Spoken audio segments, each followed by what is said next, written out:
Everyone, today we have the topic of future indefinite tense. Last lecture video में हमने आपको 12 प्रकार के टेंस और उनके टाइप्स जो कि 48 टाइप के होते हैं कराए थे।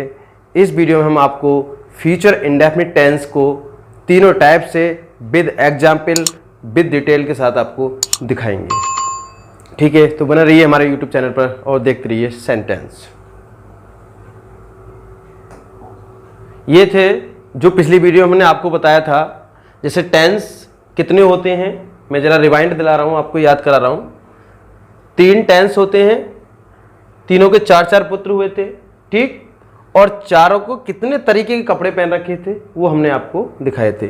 तो 3 4 जा 12 और 12 4 जा 48, इस प्रकार से ये 48 टाइप के आपके होते हैं। ठीक है, तो अब एक एक का मैंने आपको बताया था कि किस तरीके से, जैसे प्रेजेंट इंडेफिनिट है उसका affirmative, negative, interrogative plus negative, इस प्रकार से बनता है। तो इसलिए बस एक मेमोरी में आपको याद दिलाने के लिए मैंने ये दिखा दिया है। अब मैं आपको दिखाता हूं, देखिए ये है फ्यूचर इंडेफिनिट, ठीक है ना, भविष्य काल जिसे हम कहते हैं फ्यूचर इंडेफिनिट। ठीक है, जो भविष्य काल में अनिश्चित होता है, जैसे राम पढ़ेगा, मैं खाना खाऊंगा, लेकिन निश्चित नहीं है उसमें कि कब तक मैं खाऊंगा, कब तक वो पढ़ेगा, इसलिए उसे इंडेफिनिट बोलते हैं, जो भविष्य में अनिश्चित होता है। ठीक है, नहीं पहचान आप सब देख ही रहे हैं। इन टेंस के वाक्यों का किसी भी वाक्यों में काम का करना या होना पाया जाता है, कोई कार्य इसमें होना या ना होना पाया जाता है। ऐसे वाक्यों के अंत में गा, गी, गे, ऐसे हिंदी वाक्यों के अंत में गा, गी, गे शब्द आदि आते हैं, ये इनकी पहचान है। ठीक है, अब सबसे पहले मैंने आपको बताया था कि मैं पहले पहचान बताता हूं, फिर स्ट्रक्चर, फिर एग्जाम्पल। ठीक है, तो मैं आपको क्लियर कर दूंगा कि सबसे पहले अफर्मेटिव, फ्यूचर इंडेफिनिट का अफर्मेटिव, फिर नेगेटिव और इंट्रोगेटिव, ये तीनों चीजें कवर करेंगे हम इसमें। ठीक है, नहीं तो सबसे पहले देखेंगे अफर्मेटिव। अफर्मेटिव मतलब साधारण, बिल्कुल सिंपल, उसमें ये नहीं होगा नहीं तो आपसे क्या होगा, नहीं आपसे नेगेटिव की बात उसमें करी जाएगी, नहीं नहीं आएगा, नहीं क्या शब्द आएगा, कुछ नहीं आएगा, केवल उसमें कार्य होगा। जैसे स्ट्रक्चर में आप देखेंगे subject, shall oblique will, V first, object plus other words. आप जानते हैं कि भाई कोई से भी ग्रामर में सब्जेक्ट वर्ब का मेन रोल रहता है, तो इसका structure subject, verb first, object, इस तरीके से हम बोलेंगे सब्जेक्ट, विल या शैल, ठीक, V first, object plus other words. अब ये इतना डिफरेंट आ गया इसमें कि बिल और सेल का यूज हम कर रहे हैं इसमें। ठीक है, नहीं अब ध्यान से देखना है आपको किसके साथ क्या लगना है, किसके साथ क्या नहीं लगना है। आई और बी के साथ हम सेल का यूज करेंगे गाइस, और ही, सी, इट जो हमारा थर्ड पर्सन प्रोनाउंस होते हैं उनके साथ हम क्या लगाएंगे, बिल का यूज करेंगे। केवल आई और बी के साथ सेल का यूज करेंगे। फिर इसकी एक कंडीशन और हो जाती है, क्योंकि मॉडर्न में अधिकतर बिल का ही यूज ज्यादा कर रहे हैं, लेकिन मैं एक चीज बता दूं, अगर हम जब आई के साथ बिल जो लगा रहे हैं, अगर ये उल्टा जैसे करेंगे, आई के साथ सेल और बी के साथ भी सेल कर रहे हैं, लेकिन जब हम इनकी कंडीशन है जैसे प्रॉमिस या आपकी कोई वादा या फिर किसी को धमकी देनी हो, इस तरह की बातों में तो ये इसको उल्टा हो जाता है। ठीक है, नहीं फिर आई और बी के साथ बिल का यूज होगा, तो वो आगे बताते हैं आपको। देखिए स्ट्रक्चर सब्जेक्ट, बिल या shall, verb first, object plus other words. अब किसके साथ क्या लगेगा, ये स्ट्रक्चर आपको हो गया। आगे अब देखते हैं, जैसे मैं एक पत्र लिखूंगा, ठीक है, मैं एक पत्र लिखूंगा मतलब कोई एक कार्य है जो मैं भविष्य में करूंगा, अभी करा नहीं है मैंने। ठीक है, तो सबसे पहले सब्जेक्ट लाएंगे इसमें कि सब्जेक्ट क्या है, सब्जेक्ट है मैं। सब्जेक्ट क्या है इसमें, सब्जेक्ट है इसमें मैं। अब मैं को आपको देखना होगा कि मैं क्या है, एक सब्जेक्ट।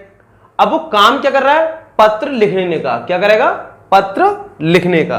ठीक है, तो ये देखेंगे जरा ध्यान से, मैं एक पत्र लिखूंगा, तो आई हो गया सब्जेक्ट, सब्जेक्ट लगा दिया हमने, बिल्कुल रूल्स के अकॉर्डिंग मिलाएंगे गाइस।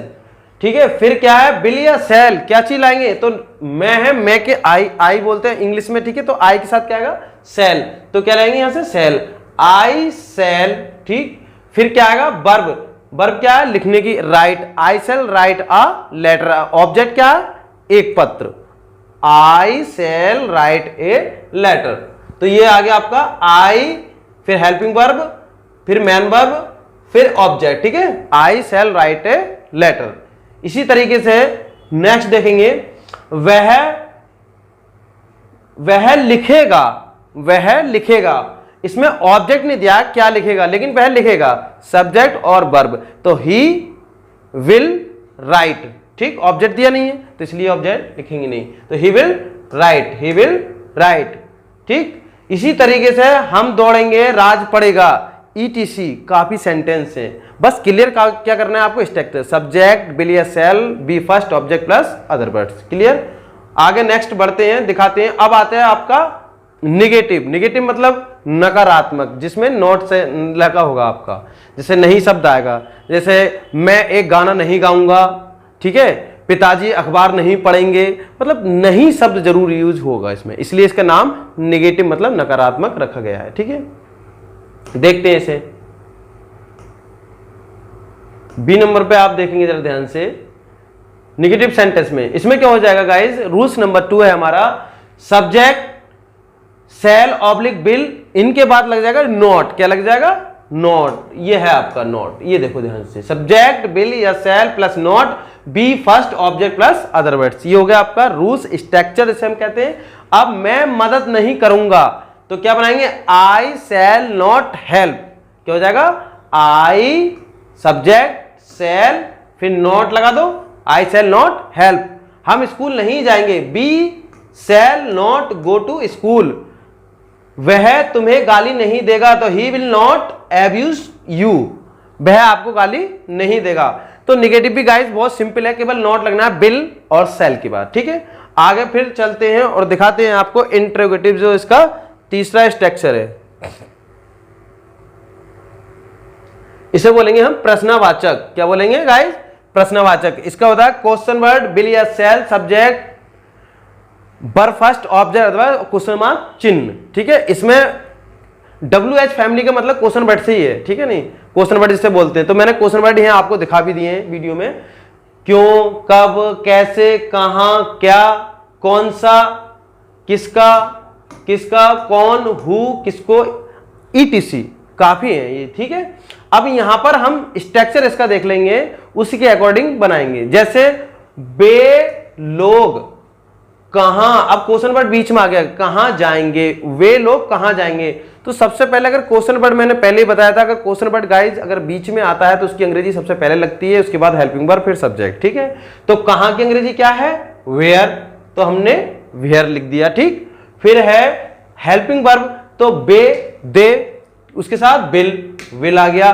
फिर सब्जेक्ट क्या है, सब्जेक्ट क्या है गाइज, दे, और फिर क्या है वर्ब, वर्ब क्या है हमारी, गो। निगेटिव नॉट अगर होता तो नॉट यहाँ लग जाता, ठीक है, नहीं, तो इसलिए बन गया वेयर विल दे गो, वे कहां जाएंगे, वेयर विल दे गो, ठीक है। तुम लोग पंजाब क्यों नहीं जाओगे, तो why will you not go to Punjab, तो इसको बनाएंगे व्हाई विल यू नॉट, अब नॉट दे दिया तो सब्जेक्ट के बाद, तो सब्जेक्ट के बाद इसमें नॉट लगा दिया हमने, ठीक है, गो पंजाब।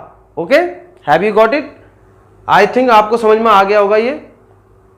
अब मैं आपको दिखा रहा हूं all types for speaking work के लिए। अगर इस तरीके से आप स्ट्रक्चर वाइज सीख जाते हैं, इनके स्ट्रक्चर बहुत इंपॉर्टेंट है, फिर आप ऑल टाइप्स फॉर स्पीकिंग के लिए भी आप कैपेबल हो सकते हैं, आप आराम से स्पीकिंग कर सकते हैं। जैसे वह पत्र लिखेगा, he will write a letter, मैं खाना खाऊंगा, आई विल या आई शैल eat the food.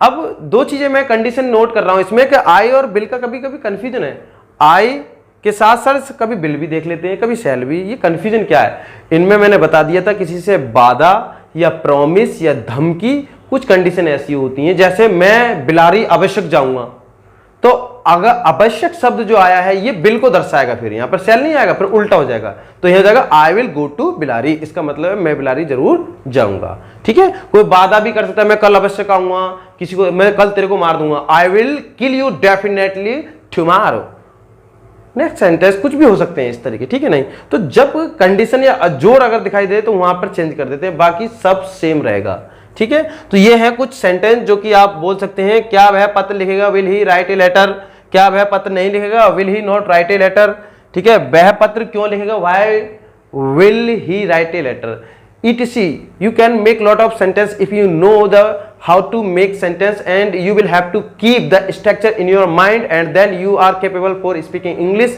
in your area, place, say country, etc. तो अब मैं आपको इस वीडियो बस यहीं तक फिनिश कर रहा हूं, ठीक है।